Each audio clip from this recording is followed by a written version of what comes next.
তৈরি করে ফেললাম আমার হাজব্যান্ডের সবচেয়ে প্রিয় আচার, রসুন এবং কাঁচামরিচের আচার।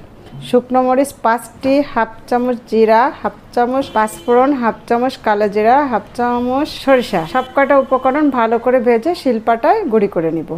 এবার প্রথমে কড়াইতে দিয়ে দিলাম হাফ কাপ পরিমাণ সরিষার তেল। সরিষার তেলটা হালকা গরম হয়ে গেলে এর ভিতরে আমি দিয়ে দেবো হাফ চামচ গোটা পাঁচফোড়ন এবং 2টা শুকনো মরিচ। একটু নেড়ে চেড়ে এর ভিতরে আমি 250 গ্রাম ছোট রসুন অর্থাৎ দেশি রসুন বেছে নিয়েছিলাম, রসুনটা দিয়ে দেবো। রসুনটা একটু কিছু সময় তেলের ভিতরে ভেজে নিতে হবে। ভেজে নেওয়ার পরে এখানে আমি কাঁচামরিচের আগা কেটে নিতে হবে, 100 গ্রাম কাঁচামরিচ দিয়ে দিলাম। রসুন আর কাঁচামরিচটা ভালো করে ভেজে নিতে হবে তেলের ভিতরে। প্রায় 50% সিদ্ধ হয়ে গেলে এর ভিতরে আমি দিয়ে দেবো তেঁতুলের কাঠ। তেঁতুলটাকে ভিজে কাঠটা তৈরি করতে হবে। এখানে তেঁতুলের কাঠ দেওয়ার পরে এখানে আমি দিয়ে দেবো হাফ কাপ পরিমাণ চিনি, তেঁতুলের কাঠ সবকিছু দিয়ে ভালো করে নেড়েচেড়ে রান্না করতে হবে কিছু সময়। এর ভিতরে আরও দিতে হবে ভিনেগারটা হচ্ছে আচারটা